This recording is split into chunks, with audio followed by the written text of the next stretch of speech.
Hi, this is Dr. Mark Hyman. Welcome back. What's more important than almost any other factor in your health? Before I get to the answer to that, I want to just remind you what we learned last time.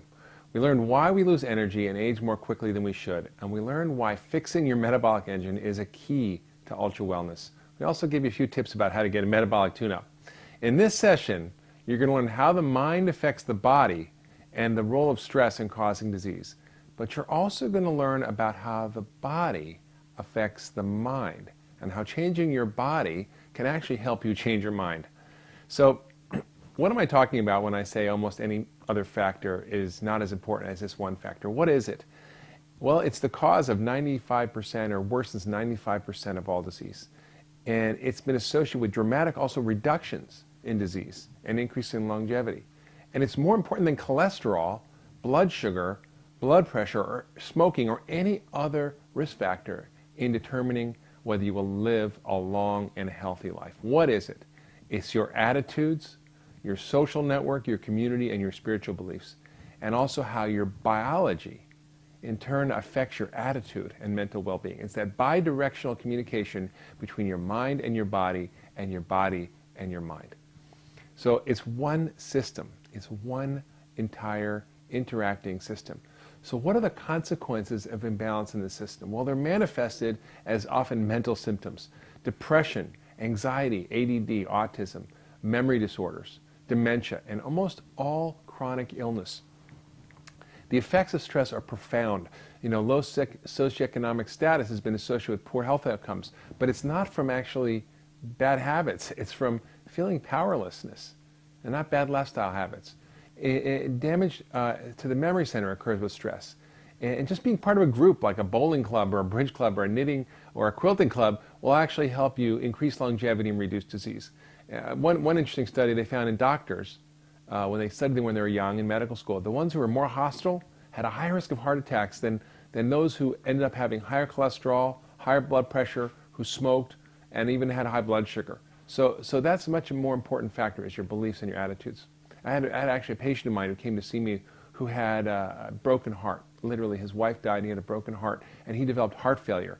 And those grief molecules literally damaged his heart.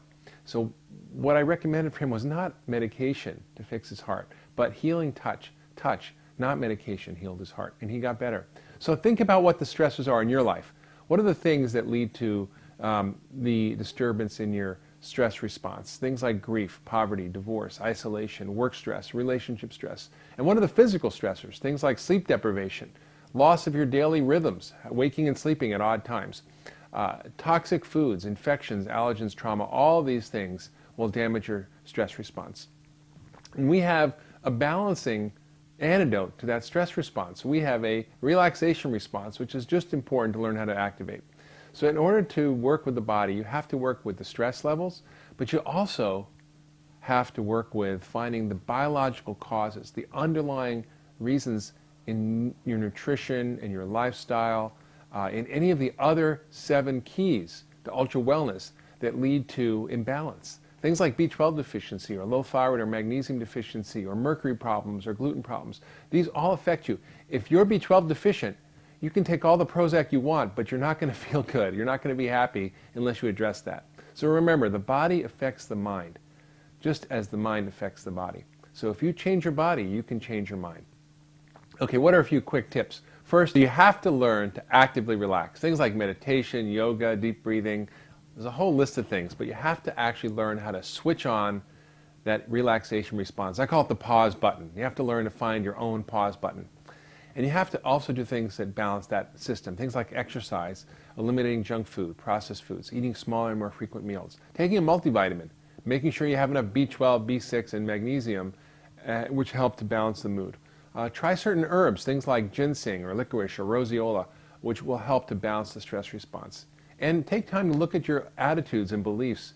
You become what you believe. What you think is what will happen to you.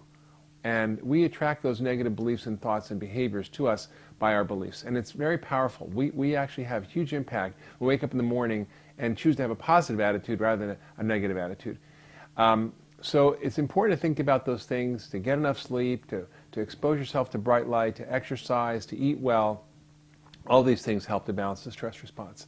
Now, this whole body-mind thing that I'm talking about in this session is a entirely new field. It's actually the subject of my next book next year. I'm working on it, about how the body affects the mind, not just the mind affecting the body. It's a new frontier. So now we've come to the end of our series of blogs on Ultra Wellness. And I hope this has been useful to you and helped you learn how to transform your health and also how to think about how to transform healthcare. This whole concept of Ultra Wellness is a fundamental change in our worldview.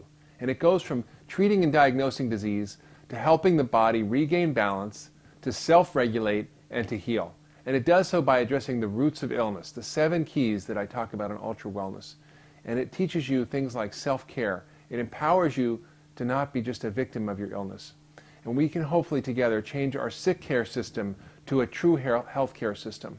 Each of us can contribute and make small changes in ourselves, our families, and our communities that will make a big difference for everyone moving toward Ultra Wellness. One of my favorite people, Margaret Mead, said, "Never doubt that a small group of thoughtful, committed citizens can change the world. Indeed, it's the only thing that ever has." So thank you for joining me, and I hope to see you again next week.